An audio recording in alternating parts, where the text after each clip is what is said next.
कल के लेक्चर में हमने जो है फेरेडेस का वर्क पार्शिलिटी का दूसरा पहला कानून देखे, जिसमें पता चला हमको फेरेडेस के बरकी तरजीह के कानून के मुताबिक किसी भी बरकीरे पर जमा होने वाली जो शय का वजन रहता है वो उसके वहां पर जो है उससे गुजरने वाली बर्क के वो रास तनासुब में रहता है। यानी हमने W is proportional to Q यहाँ पर लिए थे, फिर उसका रास तनासुब से हटाकर वहां पे उसका मुस्तकिल Z लिए जिसको हमने बर्क की कीमत मातिल कहा। फिर Z की कीमत हमने मालूम करेंगे वो E/F रहता है, यानी मातिल वजन और 1 फेरेड के बराबर रहता है। फिर उसमें वहां पर Q की कीमत रखे हमने कि Q बराबर क्या रहता है, बर्की रॉ विथ रिस्पेक्ट टू टाइम, यानी वहां पर बर्क जो है क्या रहती है, उससे गुजरने वाली बर्की रॉ वक्त के साथ साथ कितनी है उसको हम कहते हैं। तो हमको क्या मिला आखिर में, W/Z/I3, यानी हम अगर से उसका बर्की की में मातिल उसमें से लगने वाला वक्फ और कितनी बर्की रॉ उसकी मदद से हम उसका वजन मालूम करते हैं। इसको हमने कल कहा क्या कहा था, वर्क पार्शिलिटी का पहला कानून, जिसको प्रपोज किया था फेरेडेस ने, इसलिए इसको क्या कहते हैं, फेरेडेस का वर्क पार्शिलिटी का पहला कानून। कल हमने स्टडी करे। आज हमको देखना है फेरेडेस का सेकंड लॉ ऑफ इलेक्ट्रोलिसिस, इन्हें बरकी तज्जिए का दूसरा कानून, जिसको प्रपोज किया फेरेडेस ने।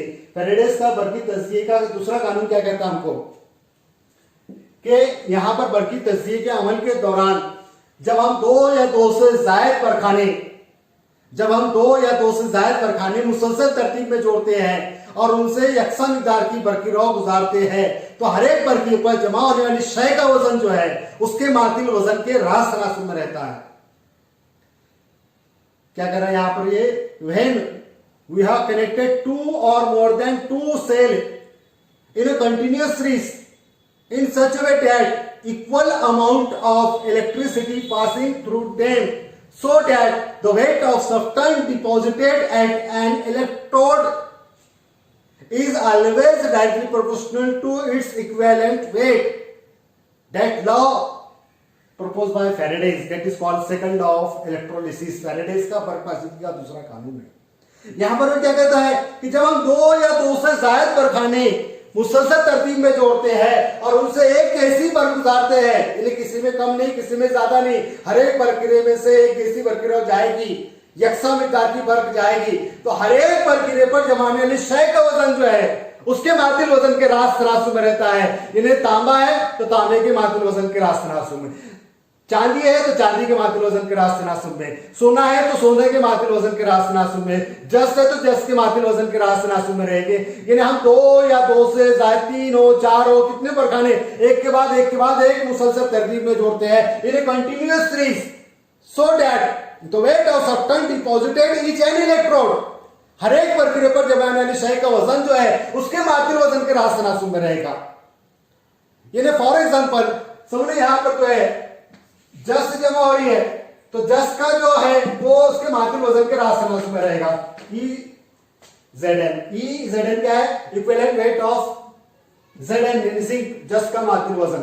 WZN कितनी मिकदार की जस्ट वहां पे जमा हुई वो, तो हर एक बरकीरे में जस्ट है तो जस्ट के मातिल वजन के रास तनासुब में। तांबा अगर से लेते हैं हम, ECU is proportional to WCU is proportional to ECU, यानी यहां पर जो है WCU क्या है, तांबे का वजन जो है उसके मातिल वजन के रास तनासुब में। वही अगर हम सोना लेते हैं WAU is proportional to EAU, gold अगर से हम लेते हैं, चांदी अगर से लेते हैं तो WAG is proportional to EAG। ये कितने भी बरखाने हम जोड़ सकते हैं, दो या दो से जायद कितने भी बरखाने, 1 2 3 4 लेके मैंने एग्जांपल बताया आपको कि हम एक के बाद एक में जस्ट ले लिए, एक में तांबा ले लिए, एक में सोना ले लिए, एक में चांदी ले लिए और उनको एक के बाद एक जोड़ दिए, लेकिन हर एक में से एक जैसी इक्वल अमाउंट ऑफ इलेक्ट्रिसिटी गुजारे हमने, यकसा मिकदार की पर गुजारे, तो हर एक बरकीरे पर जमा होने वाली शय का वजन जो है उसके मातिल वजन के रास तनासुब में रहता है। इसको क्या कहते हैं, ई को क्या कहते हैं, इक्विवेलेंट वेट, उर्दू में कहते हैं मातिल वजन। इक्विवेलेंट वेट जस्ट है तो जस्ट का मातिल वजन के रास तनासुब में, तांबा है तो तांबे के मातिल वजन के रास तनासुब में, सोना है तो सोने के मातिल वजन के रास तनासुब में, चांदी है तो चांदी के मातिल वजन के रास तनासुब में। लेकिन कब, जब हम मुसलसल तरतीब में जोड़ेंगे इन्हें कंटिन्यूअस सीरीज और उनसे एक जैसी बर्क जब गुजारेंगे, यानी हमको क्यों कैसा गुजारना है, एक जैसे टाइम में एक जैसी प्रक्रिया यानी उसको क्या कहते हैं, वर्क कहते हैं। दैट इज क्यू क्या रहता है, आईटी, यानी फला वक्फे में फला मिकदार की प्रक्रिया गुजरनी चाहिए, हर एक से इक्वल वक्फे के दौरान इक्वल अमाउंट ऑफ इलेक्ट्रिसिटी वहां से गुजरनी चाहिए। तब हम क्या कहेंगे वहां पर कि हर एक प्रक्रिया को जमा होने वाली शय का वजन जो है उसके माध्य वजन के राशि राशि में रहता है। इसको कहते हैं फैराडेज का बर्कवाशिकी का दूसरा कानून कहते हैं। इसके बाद एग्जांपल लेके बता दो सिंपल कि यहाँ पे दो हम ले लेंगे कि दो बार ले रहे, एक में ले रहे हैं जिंक सल्फेट का महलूल, जिसमें जिंक सल्फेट के महलूल में जिंक प्रक्रिया पर जमा होगा और कॉपर सल्फेट के महलूल में से कॉपर प्रक्रिया पर जमा होगा। इस टाइप के दो बार मैं यहाँ पे लेके बता रहा हूँ सिंपल में आपको।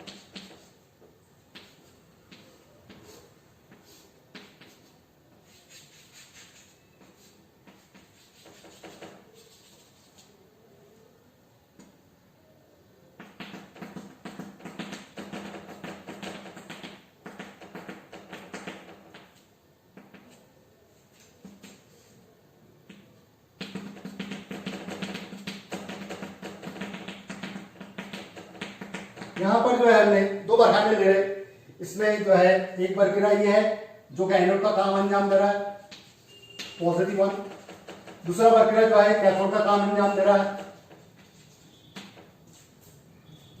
एक प्रक्रिया जो है एनोड का काम अंजाम दे रहा है, दूसरा प्रक्रिया कॉपर का कैथोड का काम अंजाम दे रहा है। इसमें हमने लिए कॉपर सल्फेट का महलूल,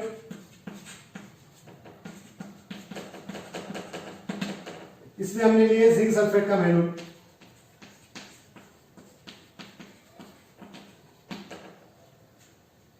जिंक सल्फेट के महलूल में यहां पर जिंक का प्रक्रिया लिया गया, कॉपर सल्फेट के महलूल में कॉपर का प्रक्रिया लिया गया।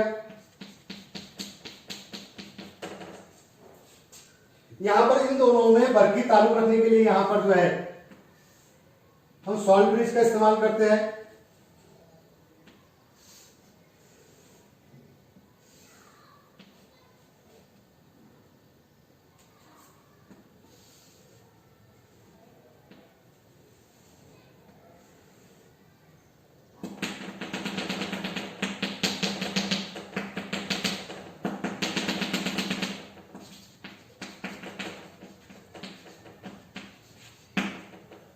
सॉल्ट ब्रिज का इस्तेमाल यहाँ पे नमक का पुल जिसको हम कहते हैं, दो बरखानों को आपस में जोड़ने के लिए इसका इस्तेमाल होता है, इसको कहते हैं सॉल्ट ब्रिज कहते हैं यहाँ। अब यहाँ पे जो है हमने एक प्रक्रिया जो है जिंक सल्फेट के महलूल में लिए, यानी एक सेल हो गया, सेल पहला, दूसरा सेल ये हो गया। अब हमने दो बरखाने मुसलसल तरतीब में जोड़ा एक के बाद एक बरखाने में हमने जिंक सल्फेट का महलूल लिए, दूसरे बरखाने में कॉपर सल्फेट का महलूल लिए। जिंक सल्फेट के महलूल में जिंक का प्रक्रिया है, कॉपर सल्फेट के महलूल में कॉपर का प्रक्रिया है। यहां पर जो है इस पर ये प्रक्रिया पर जमा होगा जस्ट, इस प्रक्रिया पे जमा होगा तांबा। तो हर एक प्रक्रिया पर जमा होने वाली शय का वजन इस पे जिंक सल्फेट के महलूल में से क्या जमा होगा, इस पर जस्ट जमा होगा, और जस्ट जमा होगा तो जस्ट का वो जो वजन रहेगा वो उसके माध्यम वजन के राशि में रहेगा। क्या कह रहे हैं यहाँ पर, जब हम दो या दो से ज्यादा बरखाने, हमने दो ही लिए यहाँ पर, एक बरखाना ये लिया दूसरा बरखाना ये लिए, दोनों को एक के बाद एक बोले मुसलसल तरतीब, दैट इज सीरीज में कहते हैं उसको। तो सीरीज में दो या दो से ज्यादा बरखाने जब हम जोड़ते हैं और उनसे यहाँ पर जो है equal amount of electricity pass करते हैं, यानी एक जैसी मिकदार की प्रक्रिया गुजारते हैं इक्वल वक्फे के दरमियान, यहाँ पे जो है सिमिलर टाइम के दरमियान, यानी टाइम एक जैसा होना चाहिए, उससे गुजरने वाली प्रक्रिया एक जैसी होनी चाहिए। इसको हम कहते हैं कि इक्वल अमाउंट ऑफ इलेक्ट्रिसिटी, यानी एक जैसी बर्फ गुजारना। तो इसमें से जब दोनों बरखानों से एक जैसी जब बर्फ गुजारी जाएगी, तो दोनों बरखाने में से जब एक जैसी बर्फ गुजारी जाएगी तो हर एक प्रक्रिया पर जमा होने वाले शय का वजन, यहाँ पर कौन सी शय है, जस्ट है, तो यहाँ पर WZN आएगा जमा होने वाली। यहाँ पर जो है कॉपर सल्फेट है, कॉपर जमा हो रहा तो क्या आएगा, WCU आएगा।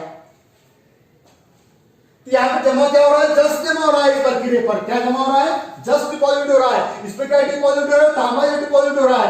यानी यहाँ पर जो है जस्ट का जमा होने का माल या तांबे का जमा होने का माल होगा। हर एक प्रक्रिया पर अपनी अपनी शय जमा होगी। यहाँ पर जस्ट जमा होगी, यहाँ पर तांबा जमा होगा। तो यहाँ पर जिंक सल्फेट के मॉलिक्यूल से जिंक का जमा होने का माल हो रहा, कॉपर सल्फेट के मॉलिक्यूल से कॉपर का जमा होने का माल हो रहा। तो हर एक प्रक्रिया पर जमा होने वाली शय का वजन यहाँ पर WZN है। WZN is proportional to EZN। यहाँ पर जो यानी हर एक प्रक्रिया पर जमा होने वाली शय का वजन। तो यहाँ पर हमने सबसे पहले कौन सा लिए, जस का बरखाना लिए। तो जस के बरखाने के अंदर जिंक सल्फेट का मॉलिक्यूल है, इसलिए जमा क्या हो रहा है, जस जमा हो रहा। तो जस जो जमा हो रहा वो उसके माध्यम वजन के, जस के माध्यम वजन के राशि में रहेगा। ऐसा कौन कह रहा है, उनको फैराडेस का दूसरा कानून कह रहा है। तो एक बरखाने का ऐसा होगा, दूसरे बरखाने में कौन है, कॉपर सल्फेट का मॉलिक्यूल है, जमा कौन हो रहा, कॉपर जमा हो रहा। तांबे के नमक के मॉलिक्यूल में से क्या जमा होगा, तांबा ही जमा होगा। तो तांबे का जमा होने का जो वजन है WCU is proportional to ECU। यानी यहाँ पर जो है तांबे का जो वजन है वो तांबे के माध्यम वजन के राशि में रहता है। ये दूसरे बरखाने से मालूम पड़ रहा है। पहले बरखाने से क्या लिया हमने, जिंक सल्फेट के मॉलिक्यूल से जिंक जमा हो रहा, जस के मॉलिक्यूल में से जस का जमा होने का माल हो रहा, तांबे के मॉलिक्यूल में से तांबे का जमा होने का माल हो रहा। तांबे का जो वजन है वो उसके माध्यम वजन के राशि में है, जस का जो वजन है जस के माध्यम वजन के राशि में है। ऐसा खुलासा वो बंद कर रहा फैराडेस का बर्फाशित का दूसरा कानून कर रहा है कि जब हम दो या दो से ज्यादा बरखाने मुसलसल तरतीब में जोड़ते हैं और उनसे एक जैसी पर गुजारते हैं, दैट इज क्यू इलेक्ट्रिसिटी एक जैसी इक्वल, एक जैसी जब हम गुजारते हैं, यानी यहां पर जो है गुजरने वाली प्रक्रियाओं का टाइम जो है कैसा है, इक्वल है। उसको क्या कहते हैं, इलेक्ट्रिसिटी, और कहते हैं वर्क। तो एक जैसी जब दोनों बरखाने से वर्क गुजारते हैं तो हर एक प्रक्रिया पर जमा होने वाली जो शय का वजन है वो उसके मातृ वजन के ही राशि में रहेगा। जस का वजन है जस के मातृ वजन के राशि में, तांबे का वजन है तांबे का मातृ वजन के राशि में। अब यहाँ पर जो है दोनों के राशि है, तो दोनों के इसमें से राशि में हटा देंगे हम, यानी क्या आ जाएगा, यहाँ पर हम इस टाइप कर ले सकते हैं।